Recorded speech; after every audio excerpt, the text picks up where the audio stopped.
ఇవాళ మనం సర్వార్థ సిద్ధి కొరకు మీకోసం వటుక భైరవ మంత్రం అంగన్యాస కరన్యాస రహితంగా చెప్పదలిచాను. చేసుకుని సుఖించండి. ఈ మంత్రం అంగన్యాస కరన్యాసాలు ఇవ్వలేదని మీరు బాధపడవద్దు. అందరూ అంగన్యాస కరన్యాస ఋషిన్యాసాలు చెయ్యలేరు కనుక ఇటువంటి విషయాలు గమనించి మన పెద్దలైనటువంటి గురువులు ఇటువంటి చమత్కారం చేసే మంత్రాలను అనేకం సామాన్య ప్రజానీకం కోసం, పాండిత్యరహితమైనటువంటి ప్రజానీకం కోసం మాత్రమే మన పూర్వీకులు మంత్రదష్టులైనటువంటి ఇటువంటి విధానాలను ఇచ్చి వెళ్ళారని గుర్తుపెట్టుకోండి. కనుక అందరూ అంగన్యాస కరన్యాసాల గురించి బెంగపడవద్దు. పని చేస్తుందా చేయదని ఆలోచనే వద్దు. డ్యామ్ షూర్గా పనిచేస్తుంది.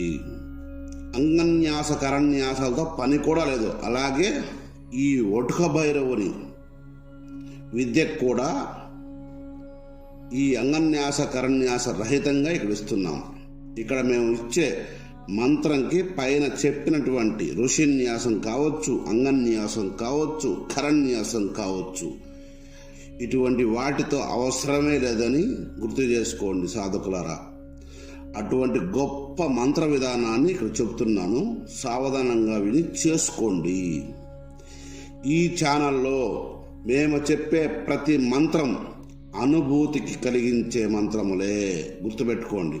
ఇక్కడ మేము చెప్పే ప్రతి మంత్రం మంత్రాధిష్టాన దేవతలను దర్శనాలు ఇస్తాయి. కనుక అమృత స్వరూపమైనటువంటి బీజాక్షర మంత్రములను మీరందరూ సర్వసామాన్య ప్రజలు చేసుకునే విధంగా అందరూ ఈ సనాతన ధర్మ ఔన్నత్యాన్ని ప్రపంచానికి చాటాలనేదే ఈ ఛానల్ యొక్క ముఖ్య ఉద్దేశం అని గుర్తుపెట్టుకోండి సాధకులారా. అందుకే మేము ఇంతవరకు చెప్పిన ఏ మంత్రానికి పైన చెప్పినటువంటి ఋషిన్యాసం కావచ్చు, అంగన్యాసం కావచ్చు, కరన్యాసం కావచ్చు చెప్పలేదు, చెప్పము కూడా. ఈ ఛానల్ పండితుల కోసం కానే కాదు, పామరుల కోసం మాత్రమే అని గుర్తుపెట్టుకోండి.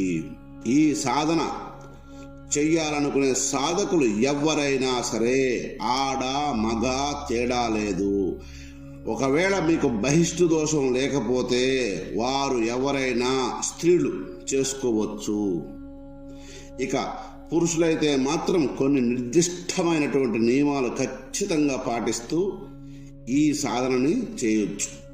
ఇంకొక విషయం ఏంటంటే, ఈ సాధనని నీ ఇంట్లో కూర్చొని చేసుకోవచ్చని గుర్తుపెట్టుకో.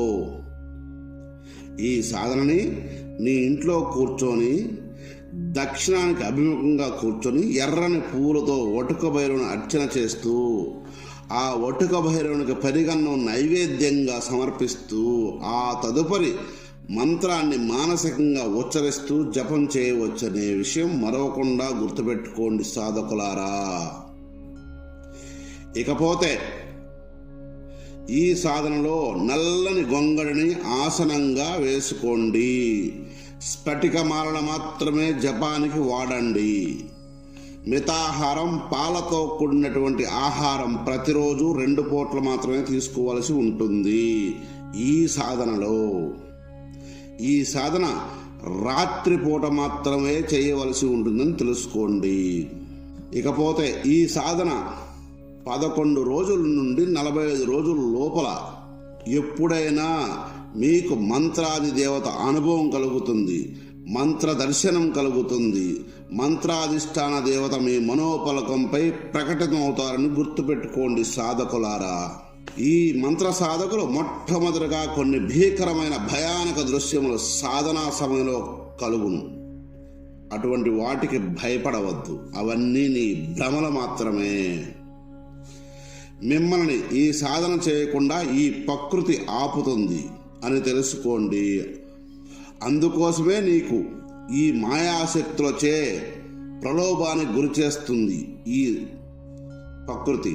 ఈ సాధన భ్రష్టత్వాన్ని చేయాలనుకుని నిరంతరము నీ చుట్టూ ఉన్నటువంటి ప్రకృతి శక్తులు ఆపడానికి నిరంతరం ప్రయత్నం చేస్తూనే ఉంటాయి నీ సాధనని. సాధకుడా, జాగ్రత్తగా మసులుకో ఈ క్షణాన్ని. నిశ్చల దృష్టితో మంత్రం మీద గురి, మంత్రాధిష్టాన దేవత మీద ఆశ, ఈ రెండు ఉంటేనే ఈ మంత్ర సాధకునికి నీకు అర్హుడు అని గుర్తు చేసుకో, తెలుసుకో. ఇకపోతే ఈ సాధనలో ఎవరైనా చేయాలనుకుంటే అటువంటి వ్యక్తులు ఉన్న ఊరిని, అంటే ఈ సాధన ఎక్కడైతే చేస్తున్నారో ఆ ఊరి పొలిమేర మాత్రం ఖచ్చితంగా దాటకూడదు. ఈ 41 రోజులు, ఈ 11 రోజులు లేదా 41 రోజులు, ఈ అనుభవం వచ్చే 11 రోజుల నుంచి 41 రోజుల వరకు పొలిమేర దాటకూడదని గుర్తుపెట్టుకోండి. ఈ సాధన అందరూ చేయలేరు కనుక మంత్ర సాధన ధ్యేయంగా ఉన్న వ్యక్తులు మాత్రమే చెయ్యండి. ఇది గృహస్థులు చేయొచ్చు, సన్యాసులు చేయొచ్చు. ఇది అందరూ చేసుకుని ఆ వటుక భైరవ దర్శనం పొందుతారని ఆశిస్తున్నాను. ఆయన ఉనికి ఈ మంత్రం ద్వారా నువ్వు అనుభవంలోకి తెచ్చుకోవచ్చు. ఇంతకు ముందు వరకు మీరు ఎన్ని సాధనలు చేశావో అవన్నీ నీ ఇష్టం. ఇక్కడ మేము చెప్పినట్టు విధి విధానాలు పాటిస్తూ ఈ సాధన నువ్వు చేయగలిగినప్పుడు ఈ మంత్ర అధిష్టాన దేవత అయినటువంటి వటుక భైరవుడు నీకు ఓర్పును పరీక్షించి వచ్చి నీ ముందు శునక రూపంలో నిల్చుంటాడని గుర్తుపెట్టుకో సాధకుడా. అలా గుర్తుపెట్టుకొని ఈ సాధన జోలికి వెళ్ళండి. ఈ మంత్రాన్ని, ఈ మంత్రాధిష్టాన దేవతని నీ అనుభవంలోకి తెచ్చుకో. మనసు పెట్టి మాత్రమే ఈ సాధన చెయ్యాలి సుమా. అన్య మనసుతో ఈ సాధన చేయకూడదు. ఒకవేళ అలా ఎవరైనా చేస్తే 1,00,000 జన్మలెత్తినా ఆ పాపం కడుక్కోలేరని గుర్తుపెట్టుకోండి. మనసు ముఖ్యం. గుర్తుపెట్టుకోండి సాధకులారా, మనసు ముఖ్యం. మళ్ళా చెబుతున్నాను, ఈ మంత్ర సాధన మీద అమితమైన ఇష్టం ఉన్న వాళ్ళు మాత్రమే ఈ సాధనకి అర్హులు. జాగ్రత్తగా విని సాధన చేసుకోండి. ఇకపోతే మంత్రం చెబుతున్నాను, వినండి. హ్రీం వం వం వటుకాయ హ్రీం భం బ్లాం హ్రీం ఆపద్దుద్ధరణాయ లోం వ్లీం కపాలభృతే హ్రీం హుం ఫట్ స్వాహ అనే ఈ మంత్రాన్ని ప్రతిరోజు 11 రోజుల నుంచి 41 రోజుల లోపల ఈ మంత్ర దర్శనమైంది. ప్రతిరోజు సాధకుడు ఈ మంత్రాన్ని రాత్రిపూట మాత్రమే జపించాల్సి ఉంటుంది. ప్రతిరోజు 1000 జపం ఖచ్చితంగా చేయవలసి ఉంటుంది. ఇవన్నీ అయిన తర్వాత జపానికి ముందు మీరు పూజలు అర్చనలు అన్నీ చేసుకుని ఆ వటుక భైరవునికి పెరుగన్నాన్ని ఖచ్చితంగా నివేదించి అప్పుడు మాత్రమే మంత్ర జపం చేయాలని గుర్తుపెట్టుకోండి సాధకులారా. ఇది అమోఘమైనటువంటి శక్తి ప్రదర్శన మంత్రం. ఈ సాధనే శక్తి సంకేతము. గుర్తుపెట్టుకోండి, ఈ సాధన అమోఘ శక్తిని సాధకుని శరీరంలోకి పంపిస్తుందని గుర్తుపెట్టుకో. సాధకుడా, నువ్వు సాధన చేసి నీ పరివారాన్ని, నీ చుట్టూ ఉన్న ప్రకృతిని, నువ్వు జన్మించినటువంటి ఈ సనాతన ధర్మాన్ని రక్షణ కోసం మాత్రమే ఈ మంత్రాన్ని ఉపయోగించు. లేదా నీ చుట్టూ ఉన్న వాళ్ళ రక్షణ కోసం మాత్రమే ఈ మంత్ర ప్రయోగాన్ని ఉపయోగించు తప్ప నీ కొరకు నువ్వు ఎదగడానికి మాత్రం ఈ మంత్ర సాధన నిషిద్ధం చేయొద్దు.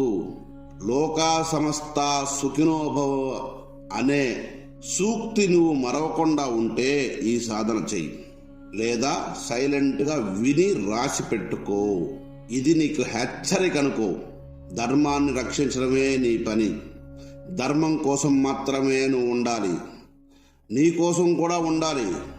ధర్మం కోసం నువ్వు ఎప్పుడైతే నిలబడతావో అప్పుడు నీ చుట్టూ ఉన్న ధర్మాలు ఆటోమేటిక్గా మారిపోతాయి అని గుర్తుపెట్టుకో సాధకుడా. సర్వే జనా సుఖినో భవంతు.